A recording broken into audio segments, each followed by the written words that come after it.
할렐루야. 귀한 찬양 감사를 드립니다. 하나님께서 기뻐 받으신 줄 믿습니다.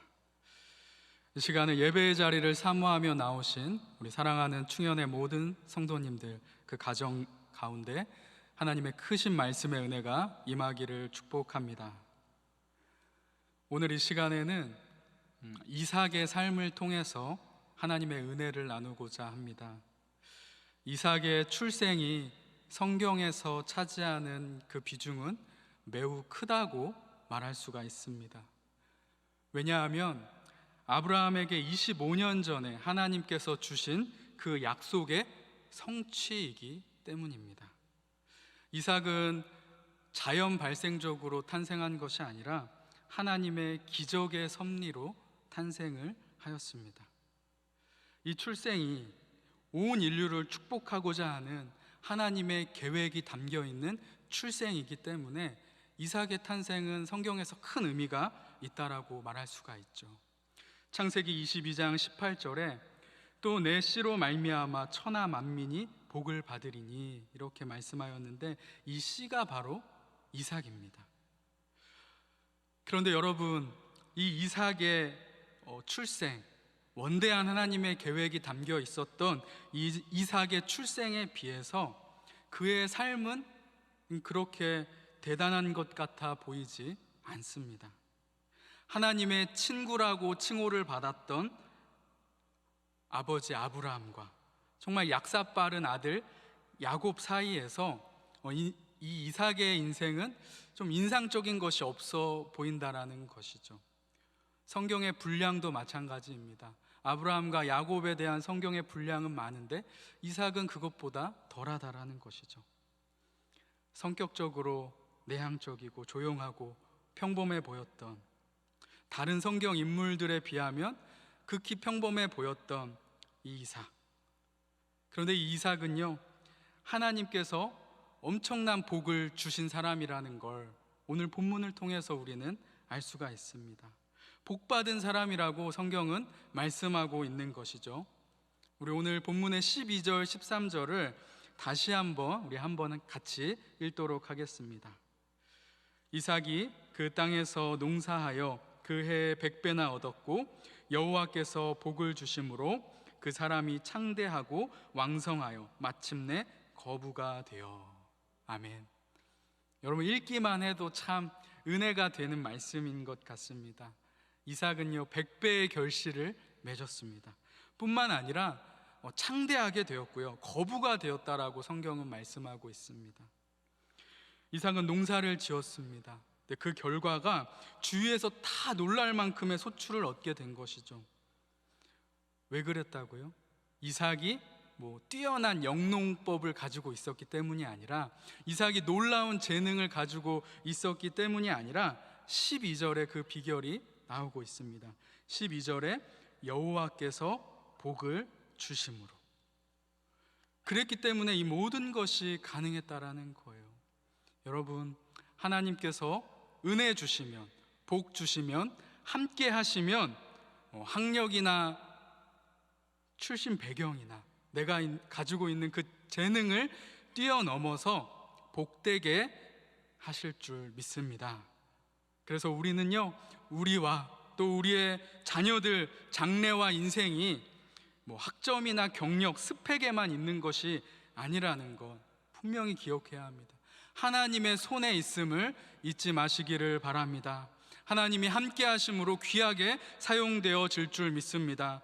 그래서 우리는 세상과 동일한 방식으로 막 경쟁하고 아웅다웅하면서 사는 것이 아니라 하나님의 인도에 따라서 하나님께서 어떻게 하면 나와 함께 하실지 하는 것에 더욱 집중해야 될 줄 믿습니다. 이삭은 하나님께서 복 주심으로 이렇게 창대하게 되었고 마침내 거부가 되었습니다. 그런데 이 이삭에게 오늘 위기가 찾아오고 있습니다. 그곳에 원래 살고 있었던 원주민들이 이 나그네에 불과한 이삭이 자기들보다 엄청난 부를 얻게 되자 오늘 14절이죠. 시기하였다라는 겁니다. 즉 못마땅하게 여겼다라는 것이죠. 그래서 당시에 제2의 생명이라고 할 수 있는 그 우물을 강제적으로 매립을 하는 사건이 벌어집니다. 엄청난 횡포죠. 이것은 보통 일이 아니었습니다. 여러분, 지금은 집집마다 이렇게 수도꼭지가 있죠. 그래서 딱 틀면은 아리수가 막 펑펑 나오고 정수기가 있습니다. 그래서 그냥 필요할 때 마시면 되는 것이 물이죠. 하지만 여러분, 우리나라도 30년, 40년 전만 해도 이렇게 원활하지 않았다라는 거죠. 우물을 사용했습니다. 지하수를 퍼서 사용을 했습니다. 저보다 연배가 높으신 분들은 아마 다 알고 계실 겁니다. 시골에서 우물들을 사용하였죠. 두레박을 던지기도 하고 물을 길러서 그것으로 등목도 하고 요리도 하고 빨래도 다 했습니다. 오늘 이 배경이 되고 있는 팔레스타인 지방에서의 우물은 어떨까요? 우리가 생각하는 그 정도의 수준이 아니라는 것입니다. 우리가 생각하는 그 우물의 차원을 뛰어넘는 것이죠. 그들에게 우물이 차지하는 비중은 어마어마하다라는 겁니다. 지금 팔레스타인 지역이 많이 발전을 하여서 물 공급하는 것이 상당히 개선되었을 것 같습니다. 그러나 아직도 완전히 해결이 되지 않았습니다. 여전히 물 때문에 힘들어하고 분쟁을 하고 있는 것을 지금도 보고 있습니다. 그렇다면 이런 정황을 생각할 때 그 당시에는 어떠했을까요? 이 물 사정이 더 심각했을 것이라는 말씀입니다. 당시 그 지역의 사람들이 물을 얻을 수 있는 것은 극히 한정적이었습니다. 요단강, 갈릴리 바다, 아니면 몇몇 작은 그런 강줄기 근처들, 그 외에는 물을 얻을 수 있는 길이 없었죠. 그래서 우물을 팠다라는 것입니다. 인공적으로 샘을 파야만 했었습니다. 그런데 여러분, 땅속에서 물줄기 찾는 것이 쉬운 일입니까? 그렇지 않죠. 설령 그 물줄기를 찾았다 할지라도 그것을 파는 기술이 없기 때문에 어마어마한 경비와 인력이 동원되어야 했다라는 것이죠. 매우 큰 사업이었습니다. 이런 우물의 중요성, 그래서 우물을 소유하는 사람은요, 많은 것을 차지할 수 있었습니다.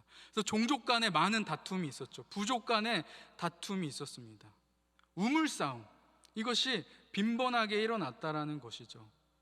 왜냐하면 새 우물을 파는 것보다 그냥 빼앗아 버리는 것이 훨씬 더 경제적이었기 때문입니다. 물이 귀한 팔레스타인에서 이런 우물을 메워버리는 횡패를 저지른다라는 것, 이런 시비를 거는 것은요, 일종의 선전포고입니다. 싸우자라는 거죠. 위협이고 추방 명령을 보내는 것입니다. 순간 이제 이삭은 판단을 해야 했습니다. 이제 저들과 전쟁을 벌여야 할 것인가, 그래서 이 땅을 내가 사수할 것인가, 아니면 저들의 요구대로 그냥 떠나야 할 것인가. 이 두 가지 갈림길에 이삭이 서 있게 되었습니다. 이제 여러분, 우리도 이제 생각해 보아야 할 부분이 이것입니다. 오늘날도, 이 시대도 마찬가지입니다. 우리 신앙인들은 특별히 경건하게 살고자 하면 할수록 이 땅에서 다양한 고난과 위협이 우리를 도전한다라는 것이죠. 특히 새신자들 신방하다 보면은 이런 고백을 많이 해요. 신앙을 갖고 이제 말씀대로 살아가려고 하였더니 갑자기 주위에서 핍박과 어려움이 생겼습니다. 이런 고백을 많이 하죠. 이것은 당연한 것입니다. 왜냐하면 디모데후서 3장 12절에 무릇 그리스도 예수 안에서 경건하게 살고자 하는 자는 박해를 받으리라 라고 기록하고 있기 때문입니다. 이런 고난과 위협, 도전이 찾아왔을 때 순간 우리는 세상과 맞서 싸워야 할 것인가, 아니면 그들의 요구를 들어줄 것인가 하는 선택의 갈림길에 서게 됩니다. 이 고민은 간단하지가 않습니다. 이삭의 삶을 생각해 보면 이삭에게는 여러분 힘이 있었어요. 16절 말씀인데요, 우리 한번 같이 함께 읽도록 하겠습니다. 아말렉이 이삭에게 이르되 내가 우리보다 크게 강성한즉 우리를 떠나라. 힘이 없으면요, 의지와 상관없이 그냥 억울해도 피해야 해요. 그런데 이삭한테는 힘이 있었다라는 거예요. 감히 나를 건드려? 한번 내가 본때를 보여줘야 되겠다라고 생각할 수밖에 없습니다. 그런데 오늘 성경에 이삭이 어떻게 하고 있습니까? 자신을 위협하는 그 사람들을 향해 어떠한 반응을 보이고 있습니까? 다투지 않았다라는 겁니다. 평화를 선택했습니다. 한 번 양보한 것이 아니라, 오늘 여러분 성경을 한번 보시면 아시겠지만 거듭해서 반복해서 대항하지 않고 평화를 선택하고 있다는 걸 볼 수 있습니다. 거듭해서 우물이 탈취되었지만 대항하지 않고 자신의 거처를 지금 옮기고 있는 것을 보게 됩니다. 이삭이 비굴해서 그런 것이 아닙니다. 힘이 약해서, 힘이 없어서 그런 것이 아니라 이 이삭에게는 믿음이 있었어요. 확신이 있었다라는 겁니다. 어떤 확신입니까? 어떤 믿음입니까? 여호와께서 나와 함께 하시면 마침내 나는 선한 길을 가게 될 것이다. 하나님께서 선한 길로 인도하실 것이다 라는 그 믿음과 확신이 있었기 때문에 대항하지 않았습니다. 오늘 우리가 하나님을 믿고 경건하게 살고자 할 때 세상으로부터 환난, 핍박, 위협 당하게 되어져 있습니다. 이때 우리는 세상과 타협하거나 아니면 맞서 싸우는 것이 아니라 이삭의 방법을 우리도 선택을 해야 한다는 것이죠. 우리를 항상 선한 길로 인도하시는 그 하나님의 계획하심을 믿으면서 소망 중에 인내할 수 있어야 하는 겁니다. 그렇게 했을 때 우리의 인생이 이 땅에서 비굴해지는 것이 아니라, 우리의 삶이 약한 존재가 되는 것이 아니라 하나님은 우리를 높여주실 것입니다. 고린도전서 1장 27절에 그러나 하나님께서 세상에 미련한 것들을 택하사 지혜 있는 자들을 부끄럽게 하려 하시고 세상에 약한 것들을 택하사 강한 것들을 부끄럽게 하시겠다 말씀합니다. 바보처럼 내어주는 것 같고 우리가 망하는 것 같지만 그렇지 않다라는 거예요. 하나님께서 더 좋은 길로 인도해 주신다라는 것 믿으시기를 소망합니다. 이삭은 자기에게 다가오는 이 고통, 핍박 앞에 물리적으로 대항하지 않았어요. 계속해서 옮겨다니며 하나님을 의지하며 우물을 팠습니다. 엄청난 온유한 모습을 보여주고 있는 것입니다. 우리는 여러분 이번 주에 에베소서 말씀 통해서 그리스도인의 그 합당하게 행하는 삶을 배웠습니다. 그 한 가지가 겸손과 온유였죠. 온유한 삶을 살았던 이삭, 그 그리스도인으로서 합당한 삶을 살았던 이삭이 어떻게 되었습니까? 오늘 본문은 그 온유한 이삭이 받았던 축복을 잘 말씀해 주고 있습니다. 한번 말씀을 통해서 우리가 확인했으면 좋겠는데 22절 말씀입니다. 우리 22절을 같이 읽겠습니다. 이삭이 거기서 옮겨 다른 우물을 팠더니 그들이 다투지 아니하였으므로 그 이름을 르호봇이라 하여 이르되 이제는 여호와께서 우리를 위하여 넓게 하셨으니 이 땅에서 우리가 번성하리로다 하였더라. 아멘. 어떤 축복입니까? 땅을 차지하고 번성하게 하셨다라는 거예요. 여러분, 예수님께서 제자들에게 팔복에 대해서 말씀하실 때 마태복음 5장 5절에 온유한 자는 복이 있나니 그들이 땅을 기업으로 받을 것이며 라고 말씀하셨습니다. 이삭이 결국에는 르호봇이라는 땅을 얻게 되는 것이죠. 사납고, 여러분 싸움 잘하고 전쟁 잘하는 사람이 땅을 정복할 수는 있습니다. 그런데 정말로 그 땅을 진정으로 차지하고 그곳에서 번성하는 사람은 온유한 사람이라는 거예요. 온유한 사람은 최종적으로 승리하게 된다라는 것이죠. 강하기만 한 사람은 결국에는 꺾어지게 되어져 있어요. 스스로 무너질 수밖에 없습니다. 하지만 온유한 사람은 계속해서 그 땅을 차지하게 된다는 것입니다. 여러분, 혹시 마음에 맞지 않는 사람, 여러분 앞길을 가로막는 사람, 어떻게 대하고 있으십니까? 악을 쓰면서 대항을 하십니까? 아니면은 속으로 언젠가는 내가 되갚아 줘야지 되겠다, 다음에 버릇을 한번 고쳐줘야 되겠다, 이렇게 생각하십니까? 온유한 마음을 가지시기를 소망합니다.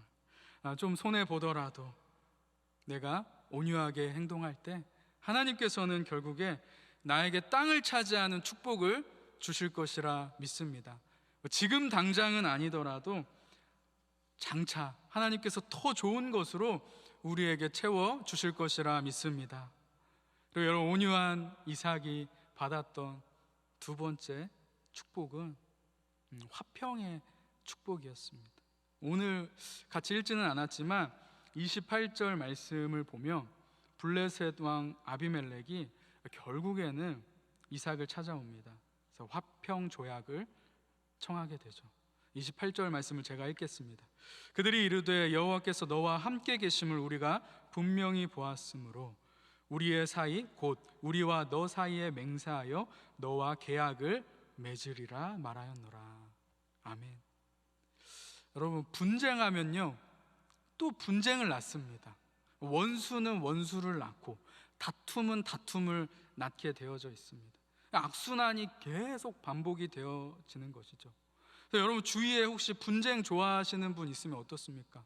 너무나도 불편해요. 그런 사람 옆에 한 명만 있어도 사는 게 골치 아픕니다. 오직 이 분쟁을 끊을 수 있는 방법은 뭘까요? 온유한 거예요. 온유한 사람은 그러한 분쟁을 끊게 되는 거예요. 우리 주위에 온유한 사람이 많으면 삶이 행복해지는 것입니다. 즐거워지는 것이죠. 나에게 적대감을 가지고 있는 사람을 온유하게 대할 때 그 사람은 이렇게 생각합니다. 저 사람은 하나님이 함께 하는구나, 이렇게 생각하게 된다는 거죠. 그래서 결국에는 화평을 청하게 된다는 거예요. 온유함은 나에게 적대감을 가지고 있는 사람에게 하나님의 살아계심, 하나님의 그 역사하심을 보여주는 가장 좋은 증거입니다. 가장 확실한 방법이라는 것이죠. 여러분, 온유함으로 행하시기를 바랍니다. 힘들어도 이렇게 합당한 삶을 살기를 원합니다. 합당한 삶을 사니 어떻게 된다고요? 하나가 되는 거예요. 한마음 한뜻이 될 수 있는 유일한 비결은 이 온유함이라는 것이죠. 너무나도 큰 축복이 아니겠습니까? 여러분들 어떻습니까? 내 뜻대로 되지 않는다고 분을 참지 못하고 행동하시거나, 아니면 저 사람은 그냥 신경을 꺼버려야겠어, 이렇게 생각하고 기계적으로 그냥 사무적으로 대하거나 그러지 않습니까? 그러한 마음들 버리기를 소망합니다. 포기해버린 가족, 이웃, 친척들 있지 않습니까? 이제는 여러분 모든 것을 하나님께 다 맡기고 온유함으로 대하시기를 소망합니다. 그럴 때 하나님께서 위로부터 내려주시는 그 하나님의 놀라운 평화, 마음의 평강이 내 마음에 정말 강물같이 임하게 될 것이라 믿습니다. 그리고 주 안에서 하나가 되는 복된 은혜를 경험하게 될 것이라고 믿습니다. 그리고 마지막으로 여러분, 이 온유한 이삭은요 어떤 축복을 받냐면요, 세상으로부터 인정을 받는 것입니다. 29절에 아비멜렉이 이삭에게 찾아옵니다. 너는 우리를 해하지 말라. 이는 우리가 너를 범하지 아니하고 선한 일만 내게 행하여 내가 평안히 가게 하였음이니라. 이제 너는 여호와께 복을 받은 자니라. 너는 여호와께 복을 받은 자니라. 대적한테 온유하게 대했더니 결국에는 그들이 인정을 해줘 버리는 거예요. 여러분, 우리는 어떻습니까? 세상 사람들에게 지금 인정을 받으시고 있으십니까? 예수 믿는 사람은 다르다, 뭐가 몰라도 다르구나, 저 사람은 정말 믿을 만한 사람이야, 이렇게 인정받으십니까? 아니면 오히려 하나님의 영광 가리고 있지는 않습니까? 예수 믿어도 아무 소용없구나, 교회 다니는 사람도 별 수 없구나, 이러한 판단을 받으십니까? 우리는 늘 마태복음 5장 16절 말씀을 기억해야 한다는 것이죠. 이같이 너희 빛이 사람 앞에 비치게 하여 그들로 너희 착한 행실을 보고 하늘에 계신 너희 아버지께 영광을 돌리게 하라. 여러분, 오늘 온유한 삶을 살자라고 말씀을 드리고 있는데, 이 삶을 사는 것은 참 쉽지는 않을 것입니다. 할 수 있지만 하기 싫고, 하기 싫지만 해야 하는 일을 해야지만 온유한 자가 될 수 있기 때문이죠. 여러분, 하지만 우리는 하나님께서 온유한 자로 살아가기를 원하신다라는 걸 잊지 말아야 합니다. 하나님을 더 의지할 수 있기를 원합니다. 신뢰하시고 낙심하지 않는다면 우리 오늘 이 말씀의 이삭과 같이 반응할 수 있게 될 것이라 믿습니다. 그리고 하나님의 놀라운 축복을 우리도 동일하게 누리게 될 것이라 믿습니다. 이삭이 26장에서만 우물을 몇 번이나 팠습니다. 물이 나오지 않아서가 아니라 주변의 방해 때문에 이렇게 우물을 팠다라는 것, 우리는 기억해야 합니다. 어떤 학자는 이 우물 하나 파는데 1개월도 넘게 걸린다라고 합니다. 엄청난 작업이죠. 어디에 물맥이 있는지도 알 수도 없습니다. 그럼에도 불구하고 이삭이 좌절하지 않고 나 이제 더 이상 우물 하지 않겠다, 주저하지 않았다라는 거예요. 왜요? 하나님을 신뢰하고 있었기 때문이죠. 하나님께서 나의 삶을 책임져 주신다고 하였어, 나에게 복 주신다라고 말씀하셨더라는 그 말씀을 묵묵하게 지키면서 온유하게 반응했습니다. 포기하지 않고 끝까지 온유하게 이 땅을 살아가게 될 때 세상 사람들은 충격을 받게 되는 거예요. 그리고 인정하게 됩니다. 정말 하나님 살아계시는구나, 교회 다니는 사람 뭔가 다르구나 하는 고백을 우리 모두가 듣게 될 수 있기를 소망합니다. 이삭이 이렇게 온유할 수 있었던 이유, 하나님을 철저히 신뢰하였기 때문이라는 이 사실을 우리가 마음속에 꼭 깊이 새길 수 있기를 원합니다. 이 평범하였던 이삭의 삶이 평범하지 않게끔 우리에게 비춰지는 것은 그가 예배자의 삶을 살았기 때문입니다. 그의 인생을 가만히 들여다 보십시오. 이삭은 가는 곳마다 가장 먼저 하는 일이 있었습니다. 예배했다라는 것이죠. 충실하게 하나님을 의존했다라는 거예요. 25절에 나와 있습니다. 이삭이 그곳에 제단을 쌓고 여호와의 이름을 부르며 거기 장막을 쳤더니 이삭의 종들이 거기서 우물을 팠더라. 가장 먼저 제단을 쌓는 거예요. 이삭이 유목민이었기 때문에 움직이는 삶을 살았습니다. 근데 일단 그가 자리를 잡으면 가장 먼저 한 일이 제단을 쌓는 거예요. 먼저 하나님께 감사의 예배를 올려드리는 것이죠. 하나님의 그 역사하심, 하나님께서 일하실 그 놀라운 일을 소망하면서 하나님께 예배했다라는 거예요. 철저하게 하나님을 의존하며 하나님을 바라보며 나아갔더니 이삭은 자신의 삶을 절제할 수 있게 되었습니다. 그가 온유한 삶을 살 수 있게끔 해 주었다라는 것이죠. 그리고 온 세상으로부터 인정받을 수 있게 되었습니다. 사랑하는 여러분, 이제 말씀을 맺도록 하겠습니다. 요즘 정말 우리 그리스도인들은 온유함이 더 절실하게 필요한 때인 것 같습니다. 장기간으로 코로나19가 지속되면서 사회 경제적인 손실, 이 경제적인 위기, 또 건강에 대한 이 불안함으로 인해서 이 정신적인 트라우마가 전염병처럼 옮겨진다고 합니다. 그래서 멘탈 데믹을 조심해라 라고 전문가들은 이야기를 하고 있죠. 코로나19 외에도 여러분, 우리를 스트레스 받게 하는 사건들이 너무나도 많이 있습니다. 위기의 상황, 이 스트레스가 우리에게 엄청나게 밀려올 때 두 가지 반응이 일어난다고 합니다. 한 사람은 그 상황에 그냥 주도가 되어 버리는 거예요. 그렇지만 다른 한 사람은 그 상황을 자신이 주도한다라는 것이죠. 상황에 주도당하는 사람은 마치 콜라와 같다라고 합니다.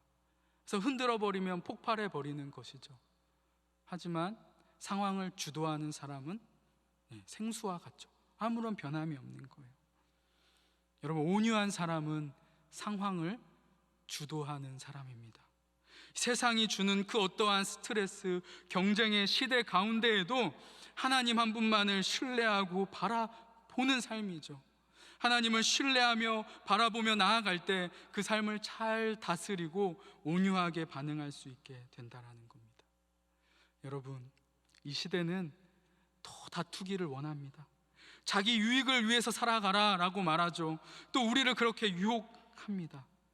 여러분, 그러나 우리는 그럴 때일수록 더 하나님을 예배하고 신뢰하고 우리의 삶을 잘 지켜서 온유한 자가 되어 이 땅을 차지하고 화평을 누리며 세상의 많은 사람들로부터 인정받는 그런 복된 인생 되기를 예수님의 이름으로 축복드립니다. 기도하겠습니다. 은혜가 풍성한 하나님 아버지, 오늘 말씀을 통해 이 이삭의 삶을 바라보게 하여 주시니 감사드립니다. 우리도 이삭의 이 온유함을 본받아 우리가 가는 곳마다 분쟁이 사라지고 화평이 싹트게 만드는 피스메이커가 되게 하여 주시옵소서. 하나님과 세상 모든 사람에게 인정받는 합당한 그리스도인 되기를 소원하오며 예수님의 이름으로 기도하옵나이다.